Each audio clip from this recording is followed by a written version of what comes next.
Hey everybody, it's Preston Polter here with Pocket Jacks Comics. It's that time again. Time for Savage Avengers. Alright.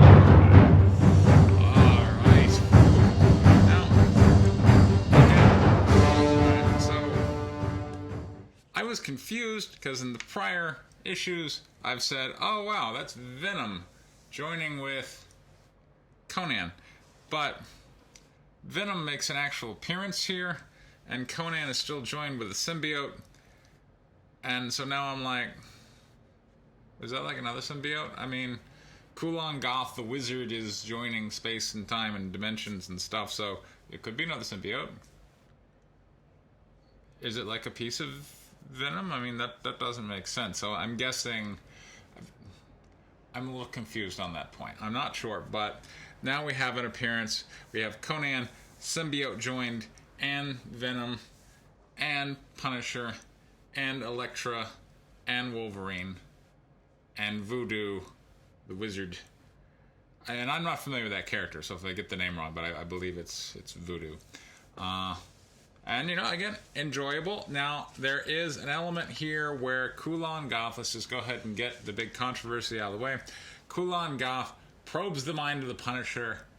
I'm not even sure why. Like, if you had an opportunity, and this is some guy who's fighting you, wouldn't you just kill the Punisher? I mean, you've already summoned your bad guy. You don't need his blood for the big bowl or anything. Punisher's there. Just whack him. You can cast a spell, touch the guy. You should be able to kill him, right? If you can't kill someone being able to cast a spell and touch them, then you're a really puny wizard. Very bad Sorry. wizard. So I'm not even sure why that scene doesn't make sense. Why would he touch the Punisher just to probe? You know, I feel like the writer here, Gary Dugan, was like, you know what? I'm going to change the Punisher's backstory a little bit. Therefore, I need a plot-related reason for my wizard to go, show me your backstory. And that's basically what the wizard did. It's like, show me your backstory, Punisher, and show me how it's different. And people have been freaking out. So, here, it is now kind of stated, but still a little bit implied that perhaps the Punisher was having a picnic with fam when here comes the mob on a drive-by, and he ducks behind the wife who takes the bullets. I don't like that. I don't think that's a good update. It's completely unnecessary. It's rather jarring. It doesn't make any sense.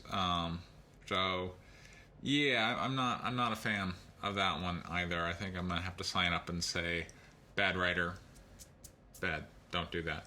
Other than that, though, I found the issue rather enjoyable. If you can get beyond that kind of ham-handed backstory update of the Punisher, and again, like, this is apparently a miniseries because it says at the end concluding, so 5-issue miniseries.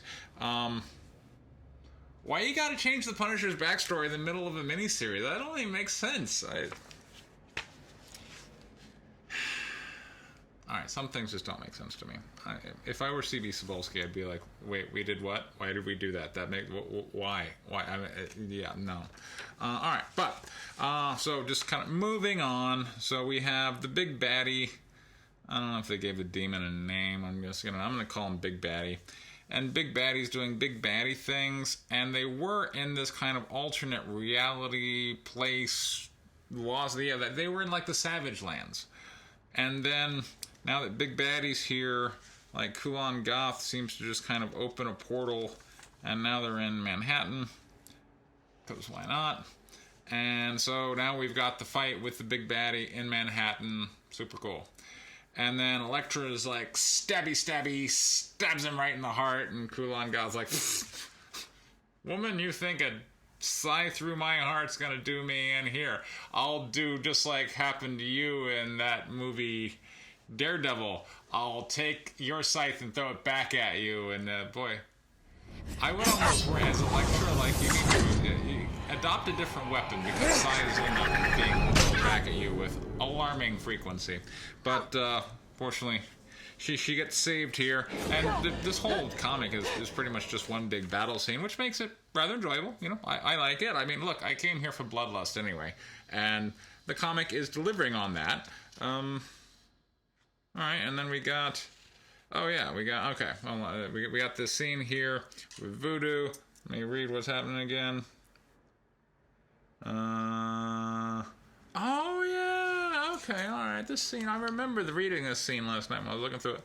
So, Kulan Gath is, like, warping away back to whatever and leaving them just to deal with the baddie.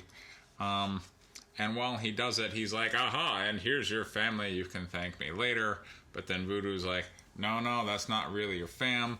But the Punisher is like, oh, no, that's my fam, my wife and kids, I gotta hang out with them. And he's like, yeah, hold on, I'm gonna cast a spell that cause you to lose your mouth. I cast the lose your mouth spell, and now you're mouthless. And thank God, because if you had said the wrong things to those special kind of skinwalkers, then your soul would have been bound to them, and that would have been a big mess.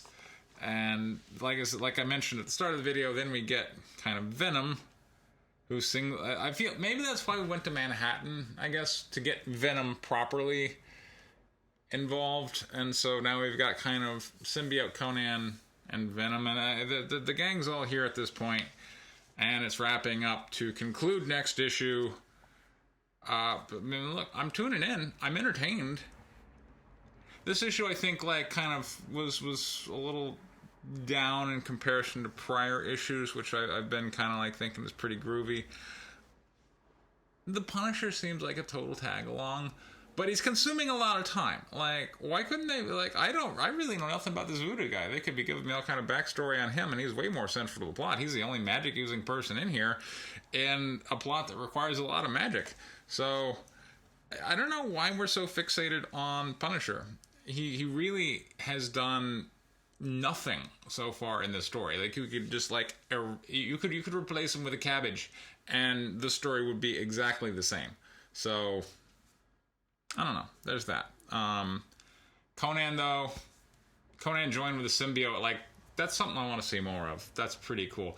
There's this thing where the symbiote's talking to him and is like, kill, and he's thinking it's like the word of Crom. He's like, I'm like, yeah. So I'm liking those elements. I really think this whole series would be stronger if the Punisher was just cut from the whole thing. And I think the result would be better, because then we would get to spend more time with characters who are doing more and that we rather like. So, anyway. Those are my thoughts on Savage Avengers #4. When I get the next issue, which I am looking forward to, I will let you know about it. Meanwhile, I'm launching a campaign for White Lily issue 3 on Indiegogo. There's a link for that down in the description. This has been Preston Poulter with Pocket Jacks Comics. Thank you very much for your time.